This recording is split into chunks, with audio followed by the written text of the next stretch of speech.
হাতে একটা চিপসের প্যাকেট নিয়ে আমার ভাসুরে ছিলে বলল, কাকিমা, এটা তোমার জন্য। ও হাসি মুখে বলল। আমি হেসে প্যাকেটটা নিয়ে বললাম, তুই সব সময় আমার এত খেয়াল রাখিস, তাই না? আমার কথায় ওর মুখে একটা অদ্ভুত হাসি ফুটে উঠল, যেন আমাকে কিছু বলতে চাই, কিন্তু দ্বিধায় পড়ে বলতে পারছে না। আমি বললাম, সৌমিত্র, তুমি কি কিছু বলবে আমাকে? তখন সৌমিত্র বলল, কাকিমা, আমি যা বলবো তোমাকে তা এখানে বলা যাবে না। আমি তার কথায় একটু ইতস্তত বোধ করলাম। আমি বললাম, কি এমন কথা এখন বলা যাবে না? তখনও বলল, কাকিমা, চলো তোমার রুমে, চলো সেখানে গিয়ে বলবো। তারপর বন্ধুরা ও রুমে গিয়েই বন্ধুরা বাকিটা গল্পে বলছি। আশা করি বন্ধুরা তোমরা ধৈর্য ধরে তোমরা পুরো গল্পটি শুনবে। চলো তাহলে কথা না বাড়িয়ে গল্পটি শুরু করা যাক। হ্যালো বন্ধুরা, আমি প্রিয়াঙ্কা দে। আমি কলকাতার একজন মেয়ে। আমার জীবনটা ছিল রঙিন স্বপ্নময়, যেমনটা হয়তো তোমরাও কল্পনা করো কলেজের দিনগুলোতে। শঙ্খনীলের সঙ্গে আমার প্রেমের শুরু। সেই প্রেমের গল্পটা ছিল যেন একটা রোমান্টিক সিনেমার মতো। কলেজ ক্যান্টিন, একপির কাপ হাতে, হাসি ঠাট্টা, বৃষ্টির দিনে একসঙ্গে ভিজে রাস্তায় হাঁটা আর রাত জেগে ফোনে গল্প করা, এইসবই ছিল আমাদের ভালোবাসার প্রথম পাথা। শঙ্খনীলে সেই হাসি, তার চোখে আমার জন্য অফুরন্ত ভালোবাসা আমাকে সবসময় পাগল করে দিত। কয়েক বছরে প্রেমের পর আমরা বিয়ে করি। আমাদের ছোট্ট সংসারটা ছিল একটা স্বপ্নের মতো। শঙ্খনীলের কোম্পানি চাকরি, আমার ফ্রিল্যান্স গ্রাফিক ডিজাইন এর কাজ, আর আমাদের কলকাতার ছোট্ট ফ্ল্যাট, এ ভালোবাসায় ভরা দিনগুলো। আমরা একসঙ্গে রান্না করতাম, সিনেমা দেখতাম, আর ভবিষ্যতে স্বপ্ন দেখতাম। কিন্তু জীবন তো সবসময় স্বপ্নের মতো থাকে না, তাই না? একদিন শঙ্খনীলের কোম্পানি তাকে বিদেশে পাঠানোর প্রস্তাব দেয়া। আমাদের পারিবারিক সচ্ছলতার জন্য এটা ছিল একটা বড় সুযোগ। শঙ্খনীল বিদেশে চলে যায়, আমি থেকে যাই আমাদের এই শহরে। আমাদের বাড়িতে প্রথম কয়েক মাস ফোন কল, ভিডিও চ্যাট এ আমরা একে অপরের সঙ্গে যুক্ত ছিলাম। কিন্তু সময়ের সঙ্গে সঙ্গে দূরত্বটা যেন মনের মধ্যেও ঢুকে পড়ল। আমি একা আমাদের ফ্ল্যাটে, তবে আমার পাশে ছিল আমার ভাসুরের ছেলে সৌমিত্র। ওর বয়স 21, কলেজে পড়ে আর আমাকে খুব সম্মান করে। আমার শ্বশুর বাড়ির লোকজনের সঙ্গে আমার সম্পর্ক ভালোই, তবে সৌমিত্রের সঙ্গে আমার একটা আলাদা বন্ধুত্ব গড়ে উঠেছিল। সৌমিত্র প্রায়ই আমাদের বাড়িতে আসত। আমরা একসঙ্গে চা খেতাম, সিনেমা নিয়ে আলোচনা করতাম। কখনো কখনো ও আমাকে কলেজের মজার গল্প শোনাত। ওর হাসি, ওর কথাবার্তায় একটা সরলতা ছিল, যেটা আমার একাকিত্বকে অনেকটা হালকা করত। আমি ভাবতাম ও আমার ছোট ভাইয়ের মতো, ওর সঙ্গে সময় কাটানো আমার জন্য একটা সান্ত্বনা ছিল। কিন্তু একদিন হঠাৎ কিছু একটা লক্ষ্য করলাম, যেটা আমার মনে একটা অদ্ভুত প্রশ্ন জাগিয়ে দিল। সেদিন আমি মার্কেট এ যাওয়ার জন্য তৈরি হচ্ছিলাম। একটা হালকা নীল শাড়ি পরেছিলাম, চুলের একটা খোপা করেছিলাম। সৌমিত্র আমাদের বাড়িতে এসেছিল। আমাকে দেখে বলল, কাকিমা, আজকে তোমাকে অনেক সুন্দর লাগছে।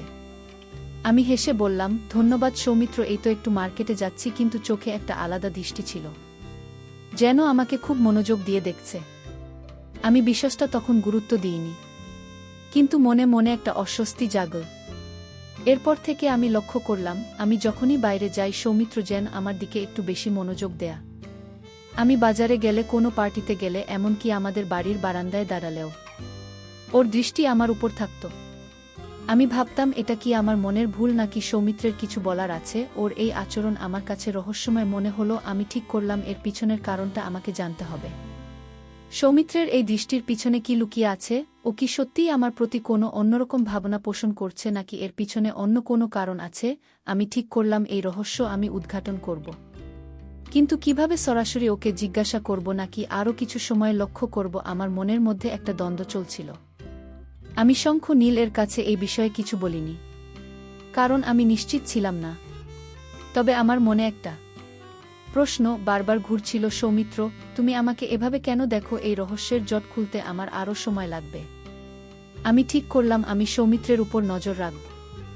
ওর প্রতিটি কাজ, ওর কথাবার্তা আমি খুব সাবধানে লক্ষ্য করব, কারণ আমি জানতে চাই ওর এই আচরণের পিছনে আসল উদ্দেশ্য কি। বিশ্বাসটা নিয়ে আমি মনে মনে ভাবতে শুরু করলাম। সৌমিত্রের আচরণ আমার মনে একটা অদ্ভুত অস্থিরতা তৈরি করছিল। আমি যতবার বাইরে যেতাম ততবারই ওর দৃষ্টি আমার পিছু নিত, কখনো মার্কেটে, কখনো বন্ধুদের সঙ্গে আড্ডায়, এমনকি আমাদের পাড়ার ছোট্ট পার্কে হাঁটতে গেলেও ওর উপস্থিতি আমি টের পেতাম। ও কখনো কাছাকাছি থাকত, কখনো দূর থেকে দেখত, কিন্তু আমার মনে হতো ওর চোখ আমার প্রতিটি পদক্ষেপ লক্ষ্য করছে। আমি ভাবতাম এটাকে সত্যিই আমার মনের ভুল নাকি সৌমিত্রের কোনো উদ্দেশ্য আছে।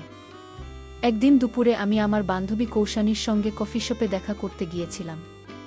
কৌশানী আমার কলেজের বন্ধু। আমাদের মধ্যে সব কথা খোলাখুলি হয়। আমি তাকে সৌমিত্রের কথা বললাম। কৌশানী আমার ভাসুরের ছেলে সৌমিত্র, সে আমার প্রতি খুব মনোযোগ দিচ্ছে। আমি যেখানেই যাই ও যেন আমাকে ফলো করে, আমার কেমন যেন অস্বস্তি হয়। কৌশানী হেসে বলল, প্রিয়াঙ্কা তুই বোধহয় বেশি ভাবছিস, তোর ছোট ভাইয়ের মতো হয়তো ও শুধু তোর খেয়াল রাখছে। কারণ শঙ্কা নীল তো বিদেশে। কৌশানীর কথায় আমি একটু ভাবলাম হয়তো সত্যিই আমি বেশি ভাবছি, কিন্তু তবুও আমার মনের কোনো একটা সন্দেহ রয়ে গেল। আমি ঠিক করলাম আমি সৌমিত্রের সঙ্গে খোলাখুলি কথা বলবো, কিন্তু সরাসরি প্রশ্ন করলে ও হয়তো অপ্রস্তুত হয়ে পড়বে। তাই আমি একটা পরিকল্পনা করলাম। আমি ওকে আমাদের বাড়িতে ডাকব আর স্বাভাবিকভাবে কথা বলে ওর মনের কথা বোঝার চেষ্টা করব। পরের দিন সন্ধ্যায় আমি সৌমিত্রকে ফোন করে বললাম, সৌমিত্র আজ একটু আমাদের নাড়িতে আসিস। আমি একটা নতুন রেসিপি ট্রাই করছি। এসে খেয়ে বল কেমন হয়েছে। ও খুব উৎসাহ নিয়ে বলল, ঠিক আছে কাকিমা, আমি আসছি। সৌমিত্র এলো। আমরা একসঙ্গে রান্নাঘরে বসে গল্প করতে লাগলাম। আমি ইচ্ছাকৃতভাবে বললাম, তুই তো আজকাল আমার পিছু পিছু ঘুরিস, কি ব্যাপার বলতো। আমি হাসার চেষ্টা করলাম যাতে কথাটা হালকা মনে হয়। সৌমিত্র একটু থতমতকে বলল, আরেক আকিমা কি বলছো তুমি? আমি তো শুধু তোমার খোঁজখবর রাখি, তুমি তো একা থাকো, তাই ভাবলাম। ওর কথা শেষ হলো না, ও তাড়াতাড়ি বিষয় পাল্টে বলো, এই রেসিপিটা কি, গন্ধটা তো দারুণ। আমি লক্ষ্য করলাম ও আমার প্রশ্নের সরাসরি উত্তর এড়িয়ে গেল। এটা আমার সন্দেহ আরও বাড়িয়ে দিল। ওকে কিছু লুকোচ্ছে। এরপর আমি আরও সতর্ক হয়ে গেলাম। আমি লক্ষ্য করলাম সৌমিত্র শুধু আমাকে ফলো করছে না, ও আমার ফোনের দিকেও নজর রাখে। একদিন আমি ফোনে শঙ্খনীলের সঙ্গে কথা বলছিলাম, আর সৌমিত্র পাশের ঘরে বসেছিল। আমি ইচ্ছাকৃতভাবে একটু জোরে জোরে কথা বললাম, যাতেও শুনতে পায়। আমি বললাম, শঙ্খ, আমি কাল একটা পার্টিতে যাচ্ছি। কৌশানীর বন্ধুদের সঙ্গে কথা শেষ করার পর আমি দেখলাম সৌমিত্রের মুখে একটা অদ্ভুত ভাব। বলল, কাকিমা তুমি কাল কোথায় যাচ্ছ? আমি হেসে বললাম, কেন, তুইও কি যাবি নাকি? সৌমিত্র হাসল, কিন্তু ওর হাসিতে একটা অস্বস্তি ছিল। আমি ঠিক করলাম আমি কালকের পার্টিতে যাব আর দেখব সৌমিত্র কি করে। আমি জানতে চাই ও কেন আমার প্রতি এত মনোযোগ দিচ্ছে, ওর আচরণের পিছনে কি রহস্য লুকিয়ে আছে। আমার মনে হচ্ছিল আমি একটা জটিল ধাঁধার মধ্যে ঢুকে পড়েছি। আমি যতই এগিয়ে যাচ্ছি ততই এই রহস্য আরও জটিল হচ্ছে। পরের দিন আমি পার্টিতে গেলাম। কোষানের বন্ধুদের সঙ্গে হাসি গল্পের সময় কাটছিল, কিন্তু আমার মনের এক কোণে ছিল সৌমিত্রের কথা। আমি বারবার জানালার দিকে তাকাচ্ছিলাম, ভাবছিলাম ও কি আজও আমার পিছু নেবে। আর ঠিক তখনই দূরের একটা কোণে আমি একটা পরিচিত মুখ দেখলাম। সৌমিত্র ওকে আমাকে ফলো করছে। আমার মনে প্রশ্ন জাগল, এবার আমি কি করব? আমি কেউকে সরাসরি ধরে ফিরব নাকি আরও কিছু সময় দেখব? এই রহস্যের জট খোলার সময়কে এখনই। পার্টির ভিড়ের মধ্যে সৌমিত্রের মুখটা দেখে আমার মনটা ধক করে উঠল। ও কি সত্যি আমাকে ফলো করছে? আমি কৌশানীর পাশে বসেছিলাম, হাসি গল্প চলছিল, কিন্তু আমার মন ছিল অন্য জায়গা। আমি জানালার দিকে তাকিয়ে দেখলাম সৌমিত্র একটা গাছের আড়ালে দাঁড়িয়ে যেন আমার দিকে নজর রাখছে। আমার মনে হলো এবার আমাকে কিছু একটা করতেই হবে, কিন্তু সরাসরি ওকে ধরে ফেললে কি ও সত্যি কথা বলবে? আমি ঠিক করলাম আমি ওকে একটু পরীক্ষা করব। আমি কৌশানীকে বললাম, কৌশানী, আমি একটু বাইরে যাচ্ছি, ফ্রেশ হয়ে আসি। কৌশানী মাথা নেড়ে বলল, ঠিক আছে, তাড়াতাড়ি ফিরিস। আমি বেরিয়ে গেলাম, কিন্তু সোজা বাইরে না গিয়ে পার্টি হলের পাশের একটা কোণে দাঁড়ালাম, যেখান থেকে আমি সৌমিত্রকে দেখতে পাবো, কিন্তু ও আমাকে দেখতে পাবে না। আমি দেখলাম আমি বেরোতেই সৌমিত্র নড়ে উঠল, ও যেন আমার পিছু নিতে তৈরি হলো। আমার সন্দেহ আরও পাকা হলো। আমি ইচ্ছাকৃতভাবে পার্টি হলের পেছনের দিকে হাঁটতে শুরু করলাম। সেখানে একটা ছোট্ট বাগান ছিল, লোকজন কম। আমি জানতাম সৌমিত্র যদি আমাকে ফলো করে তাহলেও এখানে আসবে। আর ঠিক তাই হলো। কয়েক মিনিট পর আমি দেখলাম সৌমিত্র ধীরে ধীরে বাগানের দিকে আসছে। আমি আর লুকিয়ে থাকতে পারলাম না। আমি সামনে গিয়ে বললাম, সৌমিত্র, তুই এখানে কি করছিস? সৌমিত্র একটু চমকে উঠল, ওর মুখে একটা অপ্রস্তুত হাসি ফুটে উঠল। কাকিমা, আমি তো এমনি এসেছি, তুমি এখানে? ওর কথায় আমি বুঝলাম ও আমাকে ফলো করছিল। আমি শান্ত গলায় বললাম, সৌমিত্র, আমি লক্ষ্য করেছি তুই আমার পিছু পিছু ঘুরছিস কেন? আমাকে সত্যি কথা বল। আমার গলায় একটা দৃঢ়তা ছিল যেন ও বুঝতে পারে। আমি এবার উত্তর চাই। সৌমিত্র একটু ইতস্তত করে বলল, কাকিমা, তুমি ভুল বুঝছো। আমি শুধু তুমি তো একা থাকো, তাই আমি শুধু দেখছিলাম তুমি ঠিক আছো কিনা। ওর কথায় আমার মনে হলো ও কিছু লুকোচ্ছে। আমি বললাম ঠিক আছে কিনা দেখার জন্য তুই আমাকে এভাবে ফলো করিস, তুই কি আমার উপর নজর রাখছিস? সৌমিত্র তাড়াতাড়ি বলল, না না কাকিমা, তুমি ভুল বুঝছো, আমার কোনো খারাপ উদ্দেশ্য নেই। আমি আরও জানতে চাইলাম, কিন্তু সৌমিত্র কথা ঘুরিয়ে বলল, কাকিমা তুমি পার্টি এনজয় করো, আমি এখন যাই। ও চলে গেল। কিন্তু আমার মনে প্রশ্ন আরও জটিল হয়ে গেল, ওর কথায় একটা সত্যি আছে নাকি ও কিছু বলতে চায় না। আমি ঠিক করলাম আমি এবার সংঘ নীলের সঙ্গে কথা বলবো। হয়তো সংঘ নীল জানে কিছু যা আমার জানা দরকার। পরের দিন আমি সংঘ নীলের সঙ্গে ভিডিও কল কথা বললাম। আমি সৌমিত্রের কথা তুললাম না, কারণ আমি নিশ্চিত ছিলাম না ওর আচরণের পিছনে কি আছে। আমি শুধু বললাম, শঙ্খ আমি এখানে ঠিক আছি, তবে একটু একা লাগে। সৌমিত্র মাঝে মাঝে এসে আমার খোঁজ নেয়। শঙ্খ নীল হেসে বলল, সৌমিত্র ভালো ছেলে, ও তো আমাদের পরিবারেরই, তুইও সঙ্গে সময় কাটা। শঙ্খনীলের কথায় আমার মনে হলো ও কিছুই জানে না নাকি জানে, কিন্তু আমাকে বলছে না। আমার মনের দ্বন্দ্ব আরও বাড়ল। আমি ঠিক করলাম আমি সৌমিত্রের উপর আরও নজর রাখব। আমি জানতে চাই ওর এই আচরণের পিছনে আসল কারণ কি। আমি যেন একটা রহস্যের গোলকধাঁধা ঢুকে পড়েছি, আর প্রতিটি পদক্ষেপের নতুন প্রশ্ন জাগছে। সৌমিত্রের দৃষ্টির পিছনে কি লুকিয়ে আছে, এই রহস্য কি, আমি উদ্ঘাটন করতে পারব। সৌমিত্রের আচরণ আমাকে ক্রমশ অস্থির করে তুলছিল। ওর ফলো করা, ওর দৃষ্টি, ওর অস্বস্তিকর হাসি, সব কিছুই আমার মনে একটা ধোঁয়াশা তৈরি করছিল। আমি শঙ্খ নীলের সঙ্গে কথা বলেও কোনো স্পষ্ট উত্তর পাইনি। আমার মনে হচ্ছিল এই রহস্যের জট খুলতে হলে আমাকে আরও সতর্ক হতে হবে। আমি ঠিক করলাম আমি সৌমিত্রের সঙ্গে এমনভাবে কথা বলব যাতে ওর নিজে থেকে কিছু বলে ফেলে। একদিন সকালে আমি সৌমিত্রকে ফোন করলাম, সৌমিত্র আজ বিকেলে আমাদের বাড়িতে আসিস, আমি একটা নতুন সিনেমা দেখব, তুইও থাকিস। আমি জানতাম ও আমার আমন্ত্রণ ফিরিয়ে দেবে না। বিকেলে ও এলো হাতে একটা চিপসের প্যাকেট নিয়ে। কাকিমা, এটা তোমার জন্য, ও হাসি মুখে বলল। আমি হেসে নিয়ে বললাম, তুই সব সময় আমার খেয়াল রাখিস তাই না? আমার কথায় ওর মুখে একটা অদ্ভুত ভাব ফুটে উঠল, যেন ও কিছু বলতে চায় কিন্তু বলছে না। আমরা সিনেমা শুরু করলাম, কিন্তু আমার মন ছিল অন্য জায়গা। সিনেমার একটা দৃশ্যে নায়িকা তার বন্ধুর সঙ্গে রহস্য নিয়ে কথা বলছিল। আমি ইচ্ছাকৃতভাবে বললাম, দেখ সৌমিত্র, এই নায়িকাটাও আমার মতো, কেউ তাকে ফলো করছে, আর সে বুঝতে পারছে না কেন আমি ওর দিকে তাকালাম। সৌমিত্রের মুখ শক্ত হয়ে গেল। ও বলল, কাকিমা তুমি এসব নিয়ে বেশি ভাবছ, আমি তো শুধু তোমার ভালো চাই। আমি আরেকটু চাপ দিলাম, সৌমিত্র আমি বুঝতে পারছি তুই আমাকে ফলো করিস, তুই কি আমার উপর নজর রাখছিস, তুই কি শঙ্খ নীলকে কিছু বলিস? আমার প্রশ্নেও চুপ করে গেল। কয়েক মুহূর্ত পর ও বলল, কাকিমা তুমি সত্যি ভুল বুঝছো, আমি শুধু তুমি যাদের ঠিক থাকো তাই দেখি। ওর কথায় আমার মনে হলো ও কিছু লুকোচ্ছে। আমি আর জোর করলাম না, কিন্তু আমার সন্দেহ আরও বাড়ল। পরের দিন আমি কৌশানীর সঙ্গে দেখা করলাম। আমি তাকে সব খুলে বললাম। কুসানি, আমি সৌমিত্রকে সরাসরি জিজ্ঞেস করেছি, কিন্তু ও কিছু বলছে না। আমার মনে হয় ওর পেছনে কোনো বড় কারণ আছে। কৌশানী একটু ভেবে বলল, প্রিয়ঙ্কা তুই একটা কাজ কর, তুই ইচ্ছাকৃতভাবে কোথাও যা আর দেখ ও কি করে।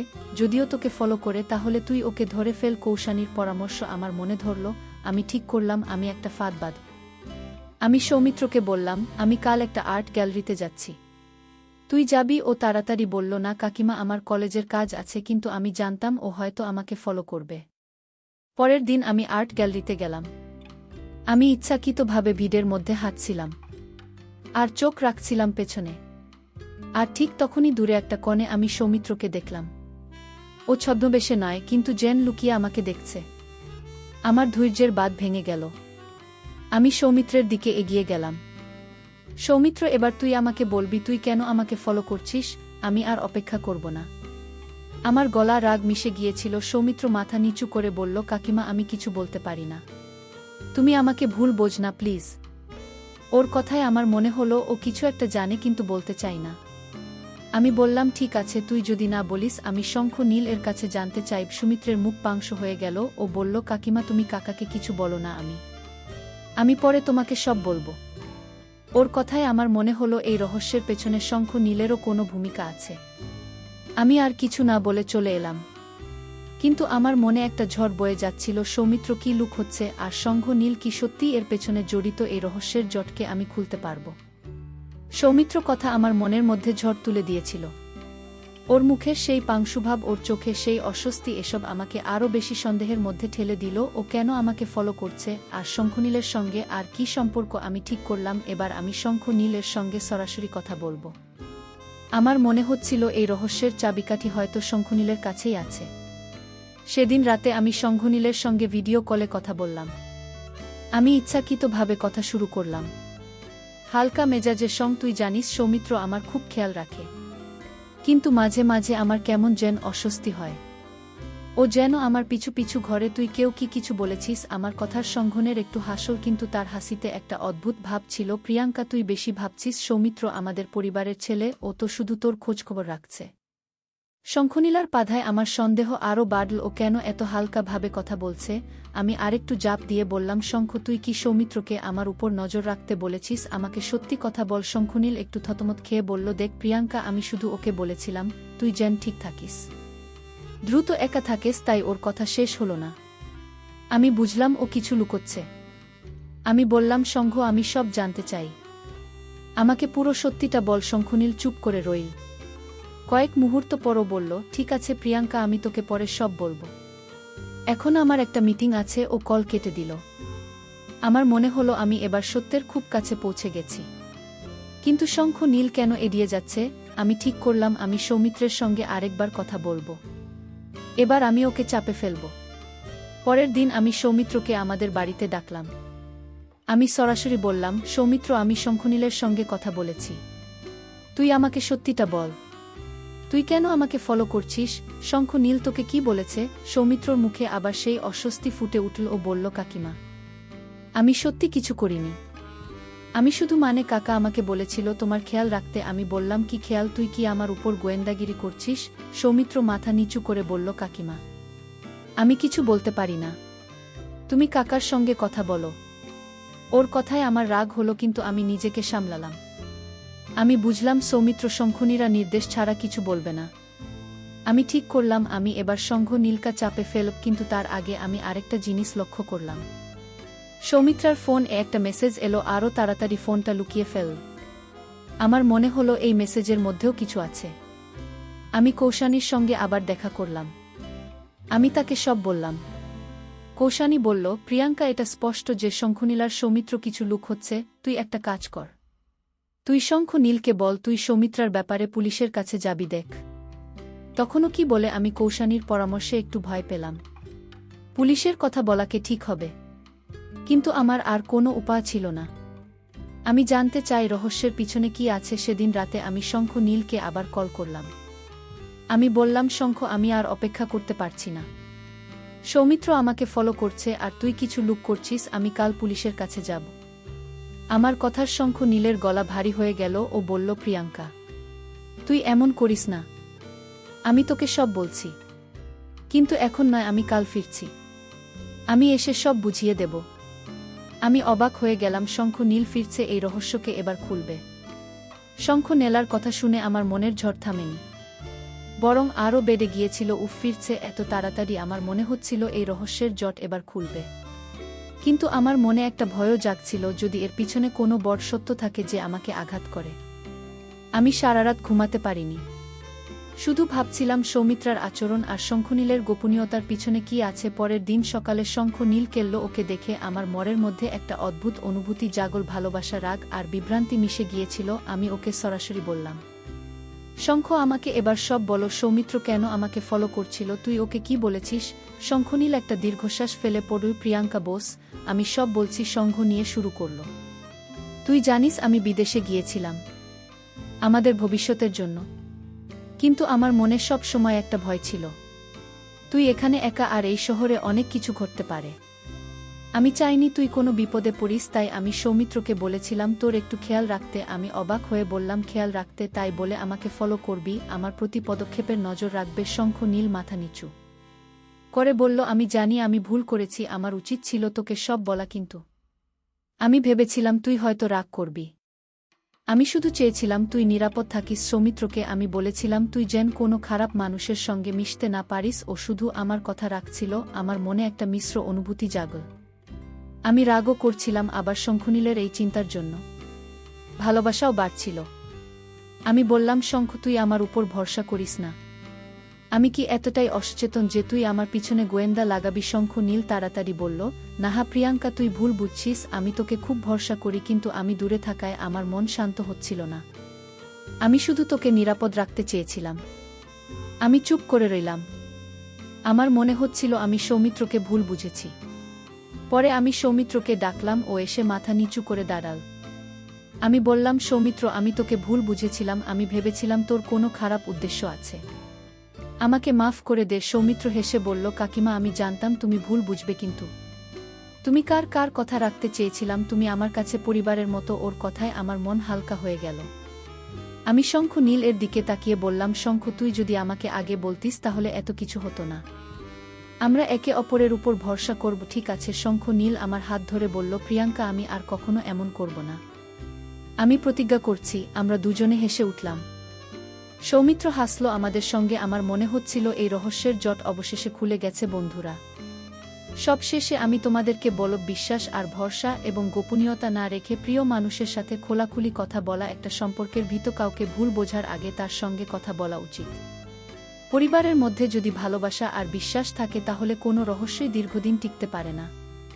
অবশেষে আসল সত্যটা বের হয়ে আসে, যদিও সেটা ভালো হতে পারে এবং কি মন্দ হতে পারে। বন্ধুরা, গল্পটি ভালো লাগলে লাইক, শেয়ার এবং সাবস্ক্রাইব করে পাশে থেকো।